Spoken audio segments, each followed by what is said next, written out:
Obviously, they took a look at Dylan Gabriel. In comes Shedeur Sanders now. He gets his first win against the Raiders. Much, much tougher test against the Niners today. But, Adam, I'm curious, with a third of the season left, what is their approach with Shedeur Sanders? Hannah, in speaking with Browns officials, they sound completely open-minded to having Shedeur play the rest of this season, assuming that he got. I think they're open to giving him an extended look here as their QB1 for the remainder of the season. Today's going to be a tough challenge. The Cleveland Browns lost again in a humiliating way. This time, the San Francisco 49ers beat them 26-8. The post-game press conferences showed everything you need to know about this messed-up group. On one side was Shedeur Sanders, a 22-year-old rookie quarterback who showed the kind of maturity, responsibility, and leadership that teams dream about. Kevin Stefansky, who was meant to be the two-time Coach of the Year, was on the other side. He was making excuses, avoiding accountability, and trying to explain coaching choices that cost his team any chance of winning. The difference couldn't be more clear.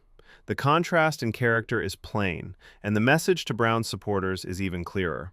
Their young quarterback has what it takes to lead this team, but their head coach is deliberately getting in the way. Let's start with the moment that sums up Shedeur Sanders' persona and explains why Browns fans should be hopeful about the future, even when things are going wrong right now. A reporter asked Sanders about the failed fourth down tries, specifically if he enjoyed how aggressive Kevin Stefanski was when making decisions on those plays. That was a trick question. Shedeur Sanders made to get Sanders to say bad things about his head coach, make a headline, and cause problems and division in the company.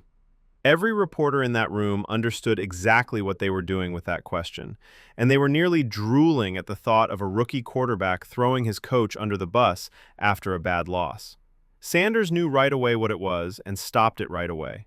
He called it a nasty question, didn't take the bait, and instead applauded his coach for trusting the offense to do well in those situations. I'm thankful for being out there, honestly, and I'm grateful that he trusted us as an attack to be able to go out there and execute. Did we carry out? No, we didn't, but I'm just thankful that we have that trust. That answer is perfect for building trust and leading a team. Sanders stood up for his coach in public, kept the team together, and answered a tough question with the kind of calmness that older players often have trouble showing. But this is what makes that moment so special and shows how well Sanders understood what was going on. He stood up for Kevin Stefanski. Sanders knows that the fourth down calls were foolish mistakes that directly led to the loss. Everyone who watched the game knows those calls were wrong. The media knows, the fans know, and deep down, Stefansky undoubtedly knows too. But Sanders knew that openly criticizing his head coach wouldn't help anything and would just make things harder for him in the future. He took the high road, defended the group, and showed the kind of maturity that doesn't match his age and experience. The difference between how Kevin Stefanski handled his post-game press conference and this one is shocking. Stefanski tried to explain the aggressive fourth down calls that backfired by saying, "We're the underdogs. You're going to have to play aggressively. If you fail, which you did, you give the ball to one of the top attacks in football in a great scoring position." That's not coaching that's too hard. That kind of teaching is dangerous and demonstrates a lack of grasp of how to play situational football. This wasn't the only time this happened, which makes it much worse. Stefanski went forward on 4th and 1 many times when things were going badly, and both times it failed horribly. After the first failed attempt gave San Francisco a short field and led immediately to points, any good coach would have changed their strategy and realized that the risk isn't worth the return. But Stefanski did it again in another sketchy setting and obtained the same result. That's not how you learn from your mistakes. That's stubbornly sticking to a bad philosophy no matter what. Stefanski, as the head coach in charge of all three phases, is equally to blame for the special teams disasters that happen in this game. Coaches that let their players miss punts that offer the other team great field position are failing. It's a coaching failure if players aren't ready to do their jobs in important moments. A coaching failure is when a special teams unit keeps putting the defense in untenable circumstances. When asked about his role in correcting the problems with the special teams, Stefanski provided a defensive statement that made it sound like he was in charge of everything, but didn't really take any responsibility or say what adjustments would be made. On the other hand, Shedeur Sanders was brutally honest about how he played, even though he did rather well considering the circumstances. When asked how he would rate his performance, he answered, "By wins and losses, obviously we lost, so I didn't play well." That's being responsible. That's a quarterback who knows that personal stats don't matter if the team doesn't win. Sanders completed 16 of 25 passes, threw a touchdown, didn't turn the ball over, and played about as good as anyone could expect from a rookie in his second start. He still took the blame for the loss, though, because that's what franchise quarterbacks do. When asked about the offense's problems in the second half, Stefansky talked about finding a way to stay on the field and mentioned some good things happening in the run game. He never admitted that his conservative play calling and predictable offensive approach made it impossible for the offense to have long-term success. He turned away. He made excuses and wouldn't take real responsibility for the strategic mistakes that hurt his team throughout the game. When Sanders talked about how his receivers weren't getting along and weren't on the same page, that was the most telling part of the press conference. He said, as players and he's talking about the problems without pointing fingers, but anyone who is paying attention knows that these are coaching flaws that Kevin Stefanski and his offensive staff are responsible for. The comment about requiring time on task is especially bad because it shows how much time Sanders could have spent with the first-team offense during training camp if Stefanski had let him. Sanders remarked that we need to spend time with all of those folks on the subject at hand and be able to trust them and see things the same way. He says that the basic parts of offensive chemistry are absent, and the reason they're not there is that he didn't have the practice and growth time that every good quarterback gets early in their career. Kevin Stefanski's answer about running the ball well and not staying on the field enough when asked about offensive changes in the second half was absolutely unsatisfactory. He didn't say what precise changes were tried. He didn't admit that the play calling was overly safe, and he didn't take responsibility for the fact that the offense couldn't get any momentum or keep drives going in the second half. It was the worst kind of coach talk. Generic, non-answers that don't say anything, but try to sound smart and analytical. The fight between Shelby Harris and Jauan Jennings on the field adds another layer to the story about how the Browns are not functioning well and are not disciplined. Harris calling Jennings a hoe several times in his post-game comments, claiming he understands why Jennings got punched in a prior game, and generally acting unprofessional in front of the media, shows that the organization's culture and leadership are not good. When players feel free to use profanity in official media availabilities, it shows that the organization is not in control and has no discipline, starting with the head coach. Myles Garrett dealt with the same thing in a far more mature and classy way. He said he was attempting to keep his teammates focused on the game instead of becoming involved in other activities. That's how a leader should act. That's how championship teams talk. And that is very different from what Harris said in an emotional outburst. The fact that different players on the same team dealt with the same scenario in such varied ways shows that the organization doesn't have strong leadership or cultural standards. During his press conference, Shedeur Sanders showed that he knows being the quarterback means more than simply what occurs on the field. He is the face of the franchise, the leader of the offense, and someone who needs to act professionally and maturely when dealing with the media. Every answer he gave showed confidence without being cocky, took responsibility without making excuses, and kept the team together without lying about the troubles the offense was having. That's precisely what you want from your starting quarterback. It's amazing that a 22-year-old rookie is displaying greater leadership skills than the head coach, who has been doing this for years. Browns fans need to face the fact that Kevin Stefanski is not helping this team. His conservative play calling makes it hard for the offense to reach its full potential. His bad decisions about how to run the game cost the squad wins. He is squandering important development time because he can't effectively create and use Shedeur Sanders. His special teams are always bad, which makes it hard for the defense to do its job. And maybe the most damaging thing is that his post-game press conferences show that he cares more about defending his choices than honestly figuring out what went wrong and promising to correct it. Shedeur Sanders, on the other hand, is doing everything right. He's taking responsibility. He is acting like a leader. He is dealing with tough media situations with a lot of maturity. Even when they don't deserve it, He's standing up for his teammates and coaches in public. And he has the kind of integrity and calmness that franchise quarterbacks need to have. The Browns finally got a quarterback, but their coaching is so bad that they are wasting him.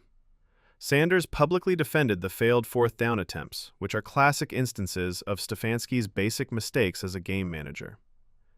In a close game, you need to have a lot of faith in your offensive to go for it on 4th and 1 in your own territory. The results just don't back that up. If your offensive line has been dominating the line of scrimmage all game, your power running game has been regularly getting yards, and you're very sure you'll convert, then maybe the aggressive call makes sense. But none of those things happened in this game. San Francisco's defensive front was pushing around the Browns' offensive line. The running game was at best hit or miss. There was no good reason to think that a 4th and 1 conversion would happen. So, in that circumstance, going for it is awful coaching, since it gives San Francisco a short field and probably leads to points. It only looks smart if it works. It was the incorrect call in hindsight when it didn't work. Stefansky made the wrong call twice, and his failure to admit it in his post-game comments shows that he is not willing to learn from his mistakes.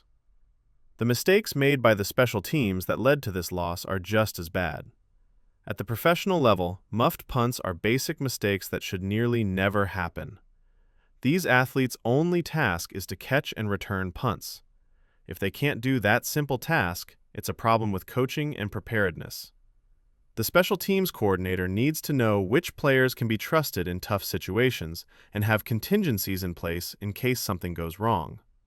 The Browns plainly didn't have any of it, and it cost them a lot in this game. When questioned about dealing with injuries and adjustments along the offensive line, Shedeur Sanders said that life is hard in general. This displays a level of maturity and perspective that is refreshing in professional athletics. He isn't trying to make excuses. He's not unhappy with the way things are. He is just saying that football is hard and everyone has to cope with problems. When things go wrong, championship teams need their quarterback to think like that, and they always do at some point during the season. You need a leader that will bring people together instead of blaming them or feeling sorry for himself. Sanders has said the same thing over and over again in the media. It's not a microwave thing. And it's evident that this is his approach of moderating expectations while also indirectly criticizing the choices made by the corporation that put him in this situation. He says that the offense requires time to get used to each other, which is obviously true. But he also seems to be stating that this time should have been given during training camp when he was kept away from the first-team offense. It's a polite method to hold people accountable without naming names. Kevin Stefansky's claim that he is in charge of all parts of the squad, including special teams, doesn't hold up when the special teams keep failing week after week.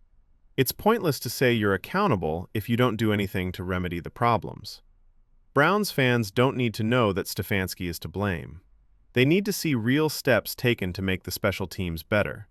They need clear answers on what will change, who will be responsible, and what the plan is for the future. Words about responsibility that don't lead to action are just hollow words. The changes or lack of changes to the offense in the second half show exactly why Stefansky isn't a good play caller. Coaches that are good make changes at halftime. They figure out what the defense is doing to stop them. They look for flaws to take advantage of. They change how they do things based on what works and what doesn't. Stefansky didn't do any of that in this game. The Browns ran the same plays and used the same predictable strategy in the second half, and they got the same bad outcomes. There was no originality, no willingness to change, and no willingness to attempt something new. They just stuck to a game plan that wasn't working. Shedeur Sanders' willingness to take responsibility for the loss, even if he played well, displays the kind of accountability that is the foundation of a good company culture. When the quarterback takes the blame, even when he isn't to blame, it sets the tone for the whole team.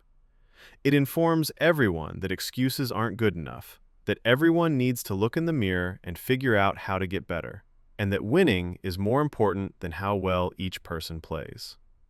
That's what leadership looks like, and it's coming from a 22-year-old rookie instead of the senior head coach who should be setting that example. The truth is, based on what we observed in these post-game news conferences, things don't seem good right now. Sanders is doing everything right, but Stefansky is doing practically everything wrong. Kevin Stefansky isn't doing enough for Browns fans. They need a coach who will help their young quarterback reach his full potential instead of holding him back with safe play calling. They need a game manager who won't make stupid decisions on fourth down that cost the club wins. They need specific teams that can do fundamental tasks without making blunders all the time. And they should get honesty and responsibility in post-game press conferences instead of excuses and deflection. What do you think about how Shedeur Sanders is more mature than Kevin Stefansky in these news conferences? Should the Browns remove Stefansky right away and hire a coach who will really help Sanders grow? What grade would you give Sanders for this game, considering the circumstances? Please leave all of your ideas in the comments below. This situation needs an honest conversation about the future of this franchise. If you're as mad about Stefansky's coaching as I am, hit the like button, subscribe for more uncensored Browns news, and hit the notification bell so you never miss when we break down what's actually going on in Cleveland. You all will be amazing, and we'll see you next time.